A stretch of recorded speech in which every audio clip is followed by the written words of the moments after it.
The Green Knight may just be the most breathtaking movie that you will see all year long. Watch this review to find out why.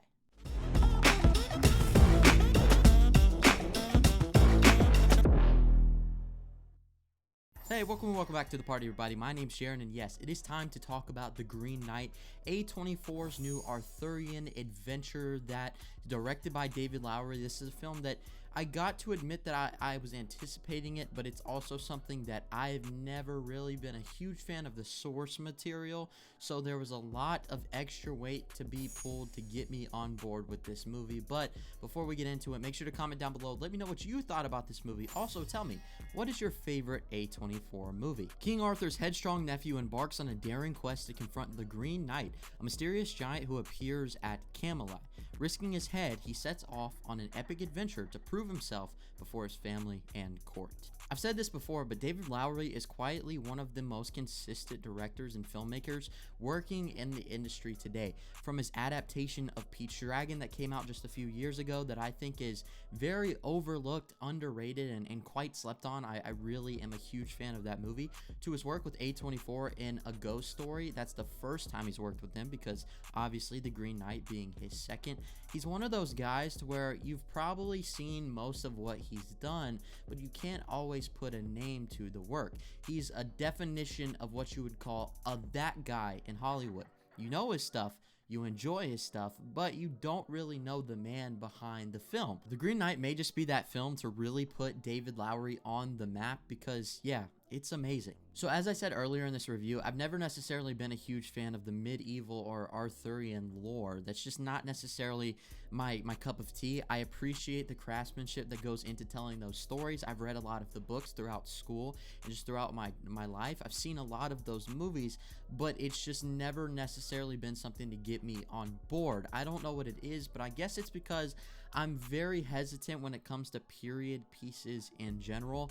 That being said, knowing that A24, one of my favorite film studios working today, was behind the production of the film, it got me a little bit more excited to check it out because I've always loved what they are able to do. There's not many movies from them that I've seen that I don't like.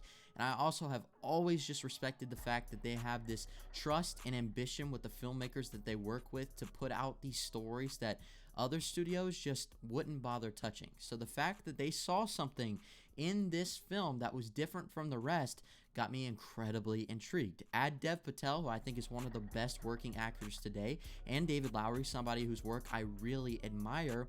Was it a film to get me on board?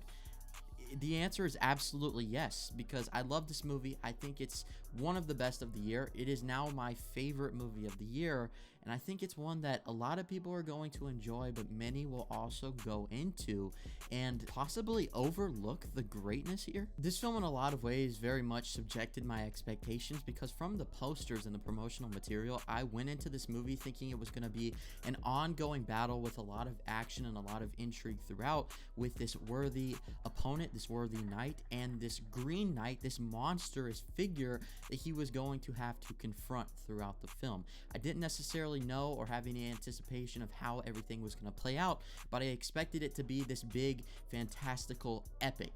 Some ways it is, but for the most part, this is a very subdued character journey of finding yourself, finding your worth, and really coming to terms with the value of yourself as a person, your morals, your cravings, and maybe even those things that you have that you give into that maybe are not as good for you. It does a good job at taking that traditional hero's journey sort of structure, but incorporating a ton of contextual layers to it when it comes to the world building, when it comes to the way that the main character is just tested, because he's constantly met by all of his biggest insecurities, by all of his biggest temptations, and he feels like he's got the weight of the world on his shoulders. This isn't just a story to where it's A to B, I'm going to meet this monster, we're gonna fight, and that's the end of the story. No, in between, he meets all of those biggest fears, all of those biggest irrational things that he is constantly thinking about and facing throughout his world, but also just all of the issues that he has a person, the immaturities, the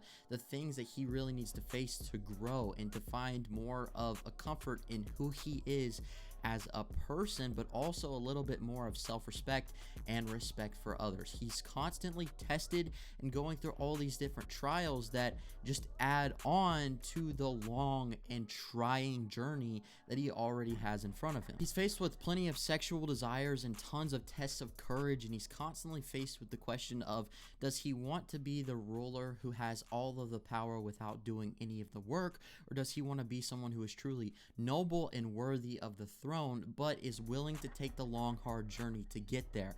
There's all of that contemplative ideas just sprinkled throughout the film that gives this so many layers that it's not just a movie focused on the lore and the intrigue and the visuals. It's also got such an inspiring and very in-depth story to tell at the core, and that was such a pleasant surprise for me. The way that the film also crafts atmosphere is just brilliant. I haven't seen anything else like it this year, because this is a fantasy adventure film, but in a lot of ways it is crafted like a horror film just because of the atmosphere alone. With this character going on this long, rugged journey, there's a lot of characters he meets along the way that can be very sketchy at times, but also he's met with the challenges of survival and the man versus nature aspect, to where he's got all of these different trials and tribulations going on around him, and he's got to figure out a way to face those problems with just the resources he has around him in the wilderness. And so a lot of that almost reminded me of like a film such as The Revenant, where he's really having to go full survival mode and what can come across that. Also, if you have the example of what happens when you're hungry or thirsty, sometimes you'll have to resort to eating some wild mushrooms, and with that comes a lot of trips and a lot of entrancing sequels that, while they don't necessarily add any more context to the actual core plot, it's still an experience. That's what I can say about this movie, is that everything that happens, even the stuff that is less pivotal, is still fully immersive, and you're totally on board with where it's going. David Lowery not only directed this movie, but he also wrote and edited the film as well. He's a complete utility man when it comes to the way that he pieces together his work. But when it comes to the writing, all of it is very tight. Every bit of dialogue and story is needed and fits completely naturally, that you feel like this is the next step that should happen in sequence for the story to feel like it's naturally put together. So I think that this does an exceptional job at holding this film together. But then when it comes to the editing, I also feel like that was a great job. Like, he really nailed down his storyboard and he brought it to life exactly how he envisioned it in his own mind. I will say that the only issue I have with this film is that there are a couple scenes that, yeah, they're probably like, okay, we can cut that back just a little bit, because there will be a long shot of farm animals in the dirt. Doesn't necessarily have anything to do with the main plot or serve a purpose, but it's beautiful to look at, so I can't even tell you what bothered me. It was just a little bit meandering at times, but even those slow moments still felt very enjoyable to me. They felt very well done, and that's because they were. Andrew Draws Palermo, the cinematographer for The Green Knight, did just miracle work for this movie. The way that it looks is outstanding and completely the best movie of the entire year when it comes to visuals and the way that they are able to suck you into the story. I've said it before that this is a movie that it draws you in by the visual appeal and the way that everything is composed, the way that everything is framed, the colors, the vividness of every scene. That's what draws you in. The story keeps you around, but you need that initial thing to really have that it factor, and the cinematography has that it factor. It's great in the beginning, but it's outstanding by the end. It continuously and progressively gets better throughout, and I was just sitting there in awe of the achievement that was just brought on here. From the slow contemplative moments where there's not a ton going on around or a lot of story being injected into the film, the cinematography is still able to keep a liveliness to it to keep you on board and invested. But in those moments where Sir Gawain and the Green Knight are at battle, or when he is going through his mind trips that are bringing in all these amazing and fantastical visual spectacles of giants and all these creatures that don't exist, these bright, warm, vivid colors flashing on the screen, it just gets better when it comes to the cinematography. I think it is the glue that holds the film together, just because it was able to make even the least interesting stuff enjoyable, but the most interesting stuff seems so out of this world that there's images in this movie that I will never get out of my head. They're burned in there forever. Dev Patel has such a star quality in him that he's already showing such glimpses of a long, successful career filled with many awards, just because of the way that he's able to portray even the simplest amount of emotions. Early on, you see him as this very immature character, inexperienced, going through all this stuff.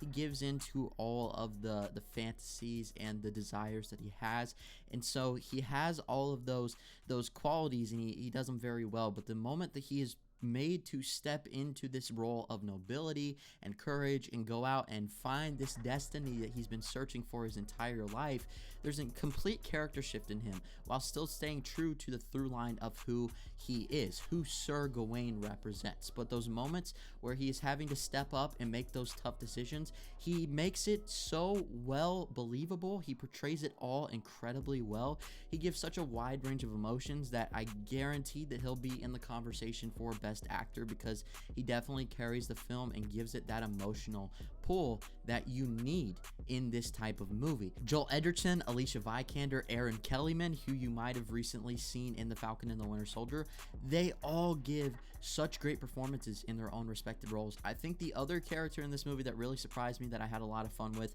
while his screen time was limited, is Barry Coogan.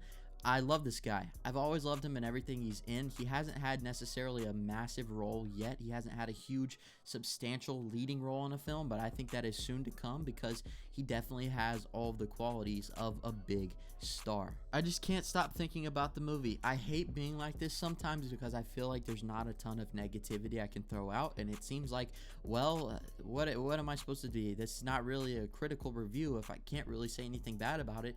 I did say that at those moments there's times to where it seems to drag on just a little bit, just because the editing could have been a bit tighter, but that's about it. And like I said, even in my nitpicks, I still enjoy those issues I had with it. So is it really an issue? I don't know. This is the best experience I've had in a theater. By the time the film came to the credits, everyone stood and clapped as they were exiting the theater. This is an indie film from A24, yet the theater was packed. Everybody was on board, because everyone is craving that new fantasy, and I think that this film is the one that's really going to offer that, and people are going to be satisfied. If you like this type of thing, if you're not into the Arthurian lore like me, well, maybe give it a chance if you're a fan of A24, but if you don't like either of those things, this might not be your cup of tea, and that's okay. But for those who this is right up their alley, you might have a blast with this movie, because it is incredible. The Green Knight captures the mind unlike anything else I've seen in quite some time.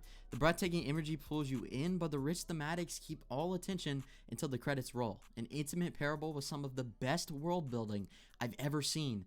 I'm still in shock, and that's why I'm going to have to give The Green Knight a 10 out of 10. Believe the hype? Yes, it's that good. Guys, if you're wondering, I saw the film on Thursday, but I had to delay my review just a little bit because I wanted to make sure that those thoughts really soaked in. I had to take time to really ponder what I had just watched, because I stepped out of that theater and I was totally mind blown. I needed a lot of extra time to process, and I'm glad I did, because over the days past, I still realized that I absolutely love this movie. I can't wait to see it again, and I hope you guys check it out and you enjoy it just as much as I did. Like I said in the beginning of the video, make sure to comment down below. Let me know what you thought about this review as well as this movie, and tell me what is your favorite A24 movie of all time. Also, if you would, make sure to leave a like on the video and subscribe if you haven't already, and turn on that bell notification to get notified every time I post a new video. Thank you so much for watching. Thank you for the support, and I'll see y'all next time. Peace out.